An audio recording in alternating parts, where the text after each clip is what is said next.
പഠിപ്പുര maths tuition YouTube ചാനലിലേക്ക് സ്വാഗതം. ഇന്നത്തെ ക്ലാസ് വരാൻ പോകുന്ന LSS പരീക്ഷയ്ക്ക് വേണ്ടിയിട്ടുള്ള ക്വസ്റ്റ്യൻ ചർച്ച ചെയ്യണം. അപ്പോൾ 2022 ക്വസ്റ്റ്യൻ പേപ്പറാണ് ഞാൻ ഇവിടെ എടുത്തിട്ടുള്ളത്. ആദ്യത്തെ ക്വസ്റ്റ്യനിലേക്ക് കടക്കാം. രാജുവിന്റെ കയ്യിൽ 4000 രൂപയുണ്ട്. അതിലാകെയുള്ള 100, 200, 500 രൂപ നോട്ടുകളുടെ എണ്ണം തുല്യമാണ് എങ്കിൽ ആകെ എത്ര എണ്ണം നോട്ടുകൾ ഉണ്ടായിരിക്കും? എന്താ ക്വസ്റ്റ്യൻ? ക്വസ്റ്റ്യൻ ഫസ്റ്റ് വായിക്കുമ്പോൾ വല്ലാത്തൊരു ഇത് തോന്നും, പക്ഷേ ടഫ് അല്ല, ഈസിയാണ്. ഒന്നും കൂടെ വായിക്കുക. 2-3 പ്രാവശ്യം ക്വസ്റ്റ്യൻ വായിച്ചാൽ തന്നെ പെട്ടെന്ന് നമുക്ക് ഉത്തരം കിട്ടും. ഒരു പ്രാവശ്യം വായിച്ചാലൊന്നും തലയിൽ കയറില്ല. അപ്പം എന്ത് ചെയ്യണം? 2-3 പ്രാവശ്യം ഒന്ന് ക്വസ്റ്റ്യൻ മനസ്സിരുത്തി വായിക്കുക. നോക്കിയേ, രാജുവിന്റെ കയ്യിൽ എത്ര രൂപയുണ്ടെന്നാ പറഞ്ഞേ? 4000 രൂപയുണ്ട് അല്ലേ? എത്ര രൂപയുണ്ട്? 4000 രൂപയാണ്. ഏതൊക്കെ നോട്ടുകൾ ചേർന്നതാണ്? 100, 200, 500. അപ്പോൾ 100ന്റെ നോട്ട്, പിന്നെയോ 200ന്റെ നോട്ട്, പിന്നെയോ 500ന്റെ നോട്ട് എന്നീ 3 നോട്ടുകൾ ചേർന്നിട്ടാണ് ഈ 4000 ഉണ്ടായത്. എന്താ കണ്ടുപിടിക്കേണ്ടത്? നോക്കിയേ, ഇതിനൊക്കെ എന്താണ്? എണ്ണം തുല്യമാണ്. ഈ 100ന്റെയും 200ന്റെയും 500ന്റെയും നോട്ടുകളുടെ എണ്ണം എന്താണ്? തുല്യമാണ്. അപ്പോൾ ഇതൊന്നെടുത്താൽ ഇതൊന്നായിരിക്കും, ഇതൊന്നായിരിക്കും. ഇത് 2 ആണെങ്കിൽ ഇതിന് 2 ആയിരിക്കും, ഇതിന് 2 ആയിരിക്കും. ഇനി 100ന്റെ നോട്ട് 3 ആണെങ്കിൽ ഇത് 3, ഇത് 3, ഇത് 3. അങ്ങനെ എല്ലാം എണ്ണം 100ന്റെയും 200ന്റെയും 500ന്റെയും എണ്ണങ്ങൾ, ഇത് നോട്ടുകളുടെ എണ്ണം എന്തായിരിക്കും? തുല്യമായിരിക്കും. ക്വസ്റ്റ്യൻ പറയുന്നത് അങ്ങനെയാണെങ്കിൽ ഈ 4000-ൽ എത്ര 100കളുണ്ട്, എത്ര 200കളുണ്ട്, എത്ര 500കളുണ്ട്? പക്ഷേ കണ്ടീഷൻ തന്നിട്ടില്ലേ? ഇതെല്ലാം എന്താണ്? തുല്യമാണ്. ഒരേപോലെ എടുക്കണം. 100 ഒന്ന് എടുക്കുന്നുണ്ടെങ്കിൽ 200 ഒന്ന് തന്നെ, 500 ഒന്ന് തന്നെ. ഇങ്ങനെ എടുത്താൽ എത്ര കിട്ടണം? ഈ 4000 കിട്ടണം. മനസ്സിലായില്ലേ? അപ്പൊ ഞാനിവിടെ എത്ര എടുക്കുന്നുണ്ട്? നമുക്കൊന്ന് നോക്കാം സിമ്പിളായിട്ട്. ഇപ്പം 100 2 എടുത്താൽ എത്രയാവും? 2 ഗുണിക്കണം 100 അല്ലേ? എത്രയാ? 200. അപ്പോൾ 200 നോക്കിയേ, 200 അതേപോലെ 2 എടുക്കണ്ടേ? എടുക്കണം. അപ്പോൾ 2 ഗുണിക്കണം 200 എത്രയാ? 400 അല്ലേ? അതെ. പിന്നെ 500 അതേപോലെ 500 എടുക്കണം. 2 ഗുണിക്കണം 500 എത്രയാ? 1000 അല്ലേ? ഓക്കെ. 2 ഗുണിക്കണം 1 2, 2 പൂജ്യം ഇവിടെ ചേർത്ത് കൊടുത്തു. 2 ഗുണിക്കണം 2 4, 4 അവിടെ ഇട്ടു, ബാക്കി 2 പൂജ്യം ഇവിടെ ചേർത്ത് കൊടുത്തു. 2 ഗുണിക്കണം 5 10, ബാക്കി 2 പൂജ്യം ഇവിടെ ചേർത്ത് കൊടുത്തു. മനസ്സിലായില്ലേ? അപ്പൊ ഒന്ന് കൂട്ടി നോക്കിയേ. 1000, 1200, 1600. നമുക്ക് എത്ര കിട്ടുന്നില്ല? 4000 കിട്ടുന്നില്ല. അപ്പൊ ഏകദേശം ഊഹിച്ചിട്ട് എന്ത് ചെയ്യുക? കണ്ടുപിടിക്കുക. ഇനി ഞാൻ എങ്ങനെ എടുക്കുന്നത് വെച്ചാല് ഇവിടെ എന്തായിട്ട് എടുക്കുന്നുണ്ട്? ഓരോന്നും 5 എണ്ണം വീതം വെച്ച് എടുക്കുന്നുണ്ട്. നോക്കാം നമുക്ക് കിട്ടുന്നുണ്ടോന്ന്. 5 ഗുണിക്കണം 100 എത്രയാ? 5 ഗുണിക്കണം 100 അല്ലേ? 5 ഗുണിക്കണം 1 5, 5 വീട് കൊടുക്കുക, ബാക്കി 2 പൂജ്യം അങ്ങനെ ചേർത്ത് കൊടുക്കുക അല്ലേ? പിന്നെയോ 200 നോക്കിയേ. 5 ഗുണിക്കണം 200, 5 ഗുണിക്കണം 2 എത്രയാ? 10 അല്ലേ? 5 ഗുണിക്കണം 2 10, 10 ഇവിടെ ഇട്ട് കൊടുത്തു, ബാക്കി 2 പൂജ്യം അങ്ങനെ ചേർത്ത് കൊടുത്തു. അപ്പൊ എത്ര കിട്ടി? 1000. ഇനിയോ 5 ഗുണിക്കണം അടുത്ത എത്രയാ? 500 അല്ലേ? 5 ഗുണിക്കണം 5 എത്രയാ? നമുക്കറിയാം. 5ന്റെ ഗുണനം നോക്കിയാൽ മതി. 5 ഗുണിക്കണം 5 25. 25 ഇവിടെ ചേർത്ത് കൊടുത്തു, ബാക്കി പൂജ്യം ഇവിടെ അതുപോലെ തന്നെ ചേർത്ത് കൊടുത്തു. അപ്പൊ എത്ര കിട്ടി നോക്കിയേ? 2500, 500, 3000, 3000, 1000, 4000. അപ്പൊ ഓരോന്ന് എത്ര വീതം എടുക്കണം? 5 വീതം എടുത്താൽ മാത്രമേ നമുക്ക് നോട്ടുകളുടെ എണ്ണം കിട്ടുകയുള്ളൂ അല്ലേ? അപ്പൊ ആകെ നോട്ടുകളുടെ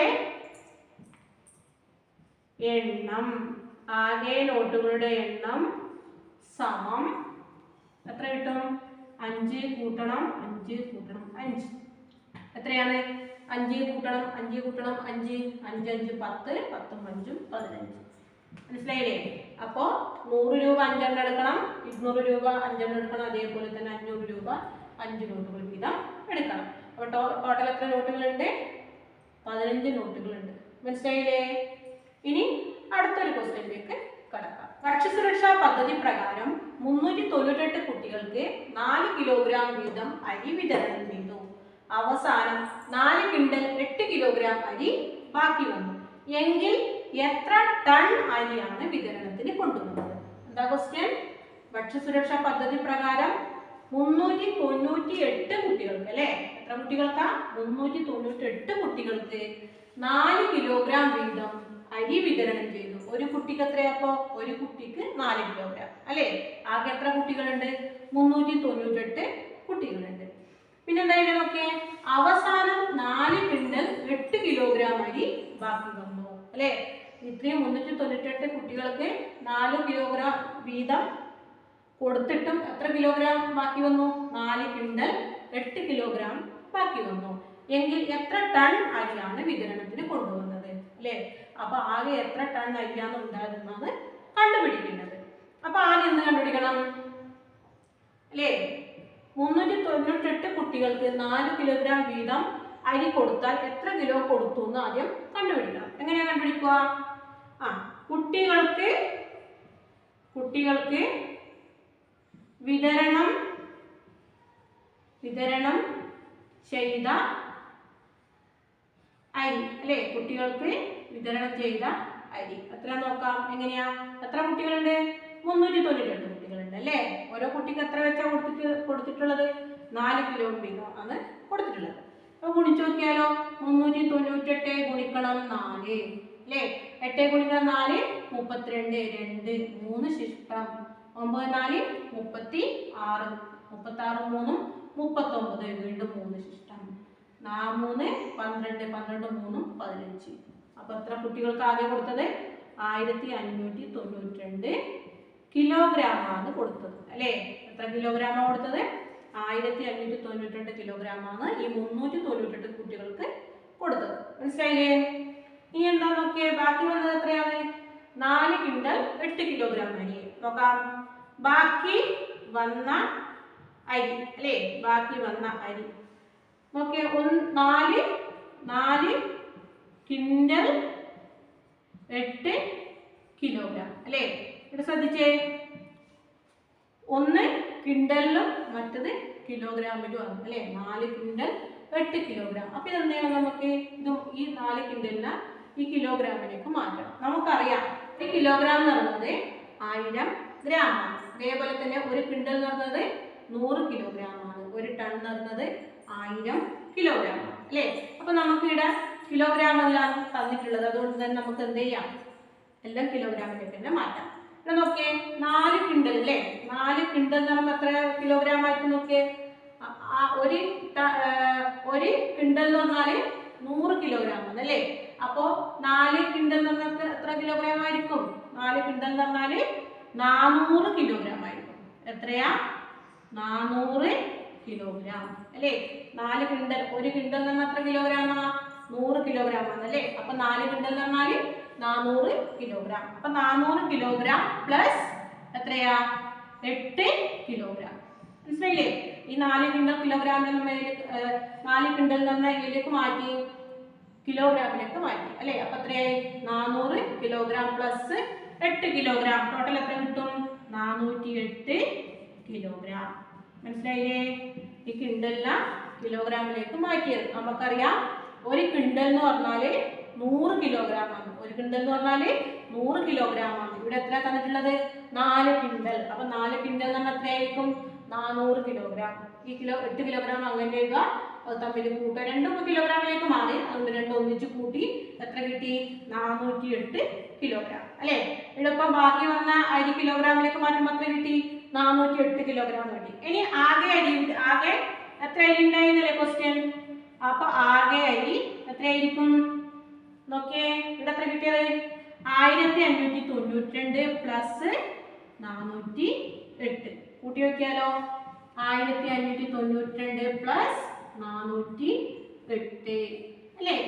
8ഉം 2ഉം 10, 1 ശിഷ്ടം 9 1 10, വീണ്ടും 1 ശിഷ്ടം 5 1 6, 6 4 10, പിന്നെയും 1 ശിഷ്ടം 1 1 2 അല്ലേ? 2000 എന്താണ്? കിലോഗ്രാം. 2000 കിലോഗ്രാം. നമ്മളത് എന്താ കണ്ടുപിടിക്കാൻ പറഞ്ഞ നോക്കിയേ? എങ്കിൽ എത്ര ടൺ അരിയാണ് വിതരണത്തിന് കൊണ്ടുവന്നത്? എന്തിലാ കാണാൻ പറഞ്ഞത്? ടണ്ണിലാണ് കാണാൻ പറഞ്ഞത്. നമുക്കറിയാം 1 ടൺ എന്ന് പറഞ്ഞാൽ എത്ര കിലോഗ്രാമാ? 1000 കിലോഗ്രാം. 1 ടൺ എന്ന് പറഞ്ഞാല് 1000 കിലോഗ്രാം. ഇവിടെ എത്ര ടണ്ണാ? നമുക്ക് എത്ര കിലോഗ്രാമാ കിട്ടിയത്?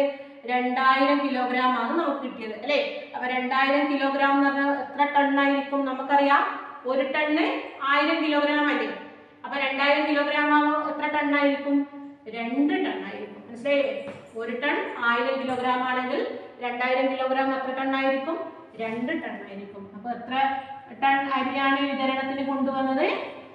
2 ടൺ അരിയാണ് വിതരണത്തിന് കൊണ്ടുവന്നത്. മനസ്സിലായില്ലേ? അപ്പോൾ ഈ കിൻഡല് കിലോഗ്രാമിലേക്ക് ആക്കാൻ പഠിക്കണം. അതേപോലെ തന്നെ കിലോഗ്രാമിനെ കിൻഡലിലേക്ക് ആക്കാനും പഠിക്കണം. അല്ലെങ്കിൽ അത് കിൻഡലിലേക്ക് ആക്കാനും പഠിക്കണം. അതുപോലെ തന്നെ ടൺ കിലോഗ്രാമിലേക്ക് ആക്കാനും പഠിക്കണം. അതുപോലെ തന്നെ കിലോഗ്രാമിനെ ടണ്ണിലേക്ക് മാറ്റാനും പഠിക്കണം. അപ്പോൾ എന്ത് പഠിച്ചാൽ മതി? ഇത് മെയിനായിട്ട് പഠിച്ചിരിക്കണം. മനസ്സിലായില്ലേ? 1 കിലോഗ്രാം എന്ന് പറഞ്ഞാൽ 1000 ഗ്രാമാണ്. 1 ക്വിൻ്റൽ എന്ന് പറഞ്ഞാൽ 100 കിലോഗ്രാം ആണ്. 1 ടൺ എന്ന് പറഞ്ഞാൽ 1000 കിലോഗ്രാം ആണ്. മനസ്സിലായില്ലേ? ഇത് പഠിച്ചാൽ ഈ ക്വസ്റ്റ്യൻ ഉത്തരം കണ്ടെത്താൻ എളുപ്പമായിരിക്കും. ഇനി അടുത്തൊരു ക്വസ്റ്റ്യനിലേക്ക് കടക്കാം. അടുത്ത ക്വസ്റ്റ്യനിലേക്ക് കടക്കാം. ഒരു മാസത്തിലെ 4 ദിവസങ്ങൾ അടയാളപ്പെടുത്തിയിരിക്കുന്നു. താഴെ പറയുന്നവയിൽ ഏതാണ് അതിന്റെ തീയതി കൊണ്ട് തുകയായി വരാൻ സാധ്യതയില്ലാത്തത്? എന്താ ക്വസ്റ്റ്യൻ? ഒരു മാസത്തിലെ 4 ദിവസങ്ങൾ ഇവിടെ അടയാളപ്പെടുത്തിയിട്ടുണ്ട്. കണ്ടോ? കുറച്ച് കട്ടികൾ ഞാൻ വരച്ച കോളങ്ങളാണ്. ഒരു മാസത്തിലെ 4 ദിവസങ്ങൾ. എന്നിട്ടോ അതിലെ തീയതികളുടെ തുകയായി വരാൻ സാധ്യതയില്ലാത്തത് ഏത്? ഈ 4 കോളത്തിലെ തീയതികൾ കൂട്ടിയാൽ ഇതിന് തുകയായി വരാൻ സാധ്യതയില്ലാത്തത് ഏതെന്നാണ് ക്വസ്റ്റ്യൻ. ഇത് കാണുമ്പോൾ കുറച്ച് ടഫായി തോന്നും. പക്ഷെ ട്രിക്ക് ഉപയോഗിച്ച് നമുക്ക് എളുപ്പത്തിൽ കണ്ടുപിടിക്കാൻ പറ്റും അല്ലേ. ഇതിൽ സംഖ്യയുമില്ല, തുക തന്നിട്ടുണ്ട്, ഏതാ സംഖ്യ എന്നല്ലേ, അങ്ങനെയല്ലേ ചിന്തിക്കുക. പക്ഷെ ഒരു ട്രിക്ക് ഉപയോഗിച്ച് നമുക്ക് എന്ത് ചെയ്യാം? പെട്ടെന്ന് ഇതിന് ഉത്തരം കണ്ടുപിടിക്കാൻ പറ്റും. നോക്കിയേ, ആദ്യം നമുക്ക് 96 ഈ കോളത്തിലെ സംഖ്യകൾ തമ്മിൽ കൂട്ടിയാൽ തുകയായി വരുന്നുണ്ടോ നമുക്ക് നോക്കാം. അപ്പൊ ആദ്യം എന്ത് ചെയ്യാം? ഈ 96നെ 4 കൊണ്ട് ഹരിച്ചു നോക്കാം. 96 ഹരിക്കണം 4 അല്ലെ. 4ന്റെ ഗുണനത്തിൽ 9 ഇല്ല. ആദ്യം 9 കൊണ്ടാണ് നോക്കേണ്ടത്. കാരണം എന്താ? 4 9നേക്കാളും വലിയ സംഖ്യയാണ്. അപ്പൊ ആദ്യം 9 കൊണ്ട് നോക്കുക. 9 4ന്റെ ഗുണനത്തിലുണ്ടോ? ഇല്ല. അപ്പൊ 9നേക്കാളും തൊട്ട് താഴെയുള്ള സംഖ്യ നോക്കാം. 8 4ന്റെ ഗുണനത്തിൽ ഉണ്ട് അല്ലെ. അപ്പൊ 24 8 അല്ലെ. 9 8 കുറച്ച് എത്രയാ? 1. 6 ഇറക്കി എഴുതി അല്ലെ. നോക്കിയേ, 16 4ന്റെ ഗുണനത്തിൽ ഉണ്ട്. എത്ര പ്രാവശ്യം? 4 പ്രാവശ്യം അല്ലെ. 4 16. അപ്പൊ 96 4ൽ പോകും അല്ലേ. അപ്പൊ ഇവിടെ എത്ര കിട്ടി? 24. ഇനി 24നെ എത്ര കൊണ്ട് കുറക്കണം? ഈ 4 കൊണ്ട് കുറക്കണം. അപ്പൊ എത്ര കിട്ടും? 21 അല്ല 20 അല്ലേ. 24നെ 4 കൊണ്ട് കുറച്ച് നമുക്ക് എത്ര കിട്ടും? 20. അപ്പൊ ആദ്യത്തെ സംഖ്യ കിട്ടി. ഈ കോളത്തിലെ ആദ്യത്തെ സംഖ്യ കിട്ടി. മനസ്സിലായില്ലേ? ആദ്യം എന്താ ചെയ്യേണ്ടത്? തന്ന തുകേന 4 കൊണ്ട് ഹരിക്കുക. അത് പോകുന്നുണ്ടെങ്കിൽ അല്ലേ താഴ്ശിഷ്ടം 0 കിട്ടും. ഈ കിട്ടിയ ഉത്തരത്തിൽ നിന്ന് എത്ര കുറക്കണം? 4 കുറക്കണം. അപ്പൊ കിട്ടുന്ന ആ സംഖ്യയായിരിക്കും ഈ കോളത്തിലെ ആദ്യത്തെ സംഖ്യ. ഇത് 20 ആണെങ്കിൽ ഇത് എത്രയായിരിക്കും? 21 ആയിരിക്കും അല്ലേ. ഇനി ഇത് എത്രയായിരിക്കും? ഇതിൻ്റെയൊക്കെ 7 കൂട്ടിയതാണ് ഇവിടെ വരിക അല്ലേ. ഒരാഴ്ചയിൽ എത്ര ദിവസം? 7 ദിവസം അല്ലേ. അപ്പൊ ഇതിൻ്റെയൊക്കെ 7 കൂട്ടിയതായിട്ടും ഇവിടെ എഴുതണം. അപ്പൊ 20ൻ്റെയൊക്കെ 7 കൂട്ടി എത്ര എഴുതണം? 27. ഇവിടെയോ 20ൻ്റെയൊക്കെ 1 കൂട്ടിയാൽ 21ൻ്റെയൊക്കെ 7 കൂട്ടിയാൽ 28. മനസ്സിലായില്ലേ? താഴത്തെ കോളത്തിൽ എഴുതുമ്പോൾ മുകളിലത്തെ സംഖ്യയുടെ ഒപ്പരം 7 കൂട്ടിയിട്ട് എഴുതണം. അപ്പോൾ 20ൻ്റെയൊക്കെ 7 കൂട്ടി 27. 21ൻ്റെയൊക്കെ 7 കൂട്ടിയാലോ 28. മനസ്സിലായില്ലേ? ഇനി സംശയം ഉണ്ടെങ്കിൽ ഇത് ഈ സംഖ്യകൾ തമ്മിൽ കൂട്ടി നോക്കാം. കൂട്ടി നോക്കിയിട്ട് എത്ര കിട്ടണം നമുക്ക്? 96 കിട്ടുന്നുണ്ടോ നോക്കാം. ഓക്കെ, 20ഉം 21 അല്ലേ. എത്ര കിട്ടും? 1 4 41. പിന്നെയോ 27ഉം 28. നോക്കിയേ, 8 7 15. 2 2 4 4 1 5 അല്ലേ. 55 കൂട്ടണം എത്രയാ? 41. നോക്കിയേ, 6 5 4 9 കിട്ടുന്നുണ്ട് അല്ലേ. 96 കിട്ടുന്നുണ്ട്. അപ്പോൾ ഈ കലണ്ടറിൽ 96 തുകയായി വരുന്ന അല്ലേ കലണ്ടറിലെ സംഖ്യകൾ ഏതൊക്കെയാണെന്ന് ചോദിച്ചാൽ 20 21 27 28. മനസ്സിലായില്ലേ? അതേപോലെ എന്തും കാണണം? 104 കാണണം. നോക്കാം കിട്ടുന്നുണ്ടോ നമുക്ക് നോക്കിയാലോ. ഇനി അടുത്തത് 104 നോക്കാം. 104 ഹരിക്കണം 4 അല്ലേ. ആദ്യം 4 കൊണ്ട് ഹരിക്കുക അല്ലേ. 10 ഇല്ല, 8 ഉള്ളൂ. അപ്പോൾ 4 2 8. 10 8 വെച്ചാൽ എത്രയാ? 2. ബാക്കിയുള്ളത് ഇവിടെ ഇറക്കി 4. 24 4ന്റെ ഗുണനത്തിലുണ്ട് എത്ര പ്രാവശ്യം 6 പ്രാവശ്യം 24 കുറച്ചാൽ 0. ഇനി 26 കിട്ടിയ ഉത്തരത്തിൽ നിന്ന് എത്ര കുറക്കണം ഈ 4 കുറക്കണം അല്ലേ. അപ്പൊ ആദ്യത്തെ ഈ കോളത്തിലെ ആദ്യത്തെ സംഖ്യ കിട്ടും മനസ്സിലായില്ലേ. അയച്ചതിന് ശേഷം കിട്ടിയ ഉത്തരത്തിൽ നിന്ന് 4 കൊണ്ട് അല്ലേ ആ ഉത്തരത്തിൽ നിന്ന് 4 കുറച്ചാൽ നമുക്ക് ഇടുക ഫസ്റ്റ് കോളത്തിലെ സംഖ്യ കിട്ടും. 26 4 കുറച്ച് എത്രയാ 22 അല്ലേ. അപ്പൊ ഇവിടെ 22 ആയിരിക്കും. ഇവിടെ എത്രയായിരിക്കും ഇതിന്റെ അപ്പുറം ഒന്ന് കൂട്ടിയതല്ലേ 23 അല്ലേ. കലണ്ടറിൽ സംഖ്യകൾ അങ്ങനെയല്ലേ പോകുന്നത് 22 23 24 25 അങ്ങനെയല്ലേ പോകല്ലേ. അതേപോലെ താഴത്തെ കോളം എടുക്കുമ്പോൾ ഇതിന്റെ എത്ര കിട്ടണം 7 കൂട്ടിയ സംഖ്യ. കാരണം ഒരാഴ്ചയിൽ എത്ര ദിവസമാണ് ഉള്ളത് 7 ദിവസം അല്ലേ. ഇങ്ങനെ പോയിട്ട് അവൾക്ക് ഒരാഴ്ച പിന്നെ അടുത്ത കോളം നിന്ന് രണ്ടാമത്തെ ആഴ്ചയല്ലേ അതെ. അപ്പൊ 22ന്റെ 7 കൂട്ടി എത്ര കിട്ടും 29 കിട്ടും. ഇവിടെയോ ഇവിടെ 30 കിട്ടും അല്ലേ. 29 30 31 അങ്ങനെയാണ് പോയത്. ഇനി നോക്കാം. അപ്പൊ ഇത് കൂട്ടിയാൽ നമുക്ക് എത്ര കിട്ടണം 104 കിട്ടുന്നുണ്ടോ എന്ന് നോക്കാം. 22ഉം 23 അല്ലേ. 22 കൂട്ടണം 23 5 4 45ഉം പിന്നെ 29ഉം 30 29 കൂട്ടണം 30 അല്ലേ 9 59 59 കൂട്ടണം ഈ 45 അല്ലേ 9 5ഉം 14 1 ശിഷ്ടം 5ഉം 4ഉം 9 10 കിട്ടുന്നുണ്ട്. അപ്പോ ഇതും തുകയാണ് ഇതും തുകയാണ് മനസ്സിലായില്ലേ. നമ്മളോട് എന്താ കണ്ടുപിടിക്കാൻ പറഞ്ഞത് ഇതില് തുകയായി വരാൻ സാധ്യത ഇല്ലാത്തത് ഏതെന്നാണ് കണ്ടുപിടിക്കുന്നത്. അപ്പൊ 96 തുകയായി വരുന്നുണ്ട് 104ഉം തുകയായി വരുന്നുണ്ട്. അടുത്ത ഏത് സംഖ്യയാണ് 106. അത് നോക്കിയാലോ നമുക്ക്. ആദ്യം ചെയ്യണം ഈ 106നെ 4 കൊണ്ട് ഹരിക്കണം അല്ലേ. 10 ഇല്ല 8 ഉള്ളൂ. അപ്പൊ 2 4 8 അല്ലേ. 10 നട്ട് കുറച്ച് എത്രയാ 2 26. ഇവിടെ നോക്കിയേ ഈ 26 എന്ന് പറഞ്ഞ സംഖ്യ 4ന്റെ ഗുണനത്തിൽ ഇല്ല. അപ്പോ എത്രയേ ഉള്ളൂ 24 അല്ലേ. 6 4 24 അല്ലേ. 26നെക്കാളും ചെറിയ സംഖ്യ ഏതാ 4ന്റെ ഗുണനത്തിലുള്ളത് 24 ആണ്. അപ്പോ 26ൽ നിന്ന് 24 കുറച്ചാൽ എത്രയാ 2. 6 4 കുറച്ചാൽ 2 2 2 കുറച്ചാൽ 0. അപ്പൊ ശിഷ്ടം 2. അപ്പൊ ഈ 106 ആണ് എന്തെന്ന് ഈ കോളത്തിലെ സംഖ്യകളുടെ തുകയായി വരാൻ സാധ്യതയില്ലാത്തത് മനസ്സിലായില്ലേ. കാരണം ഇത് 4ൽ പോകുന്നില്ല. ഈ കോളത്തിലെ തുകയായി വരുന്ന സംഖ്യ എന്തായിരിക്കും 4ൽ ഹരിക്കാൻ പറ്റും. 4 എന്ന സംഖ്യയിൽ ഹരിക്കാൻ പറ്റുന്നുണ്ടെങ്കിൽ ഈ കോളത്തില് തുകയായിരിക്കും മനസ്സിലായല്ലോ. അത് 4 കൊണ്ട് ഹരിക്കാൻ പറ്റുന്നില്ലെങ്കിൽ അത് ഈ കോളത്തിന്റെ തുകയല്ല എന്നാണ് അർത്ഥം മനസ്സിലായില്ലേ. അപ്പോ സിമ്പിളാണ്. ആദ്യം കാണുമ്പോൾ പേടിക്കണ്ട. എന്തെന്ന് ഈ ട്രിക്ക് ഒന്ന് മനസ്സിലാക്കിയാൽ മതി. ആദ്യം എന്ത് ചെയ്യണം തുകേന 4 കൊണ്ട് ഹരിക്കുക. ആ കിട്ടിയ ഉത്തരത്തിൽ നിന്ന് 4 കുറച്ചാൽ ഈ കോളത്തിലെ ആദ്യത്തെ സംഖ്യകൾ കിട്ടും മനസ്സിലായില്ലേ. അപ്പൊ ആദ്യത്തെ സംഖ്യത്തെ രണ്ടാമത്തെ സംഖ്യ എഴുതാൻ എളുപ്പമല്ലേ. ഇതിന്റെ ഒന്ന് കൂടിയതാണ്. അതേപോലെ താഴോട്ട് എഴുതുമ്പോൾ ഈ സംഖ്യയുടെ ഉത്തരം 7 കൂട്ടി എഴുതിയാൽ മതി മനസ്സിലായില്ലേ. ഇനി ഈ വീഡിയോ ഇഷ്ടപ്പെട്ടാൽ ലൈക്ക് ചെയ്യുക ഷെയർ ചെയ്യുക സബ്സ്ക്രൈബ് ചെയ്യുക. വീണ്ടും വീഡിയോസ് ഇടുന്നതിനെ സപ്പോർട്ട് ചെയ്യുക. നന്ദി നമസ്കാരം.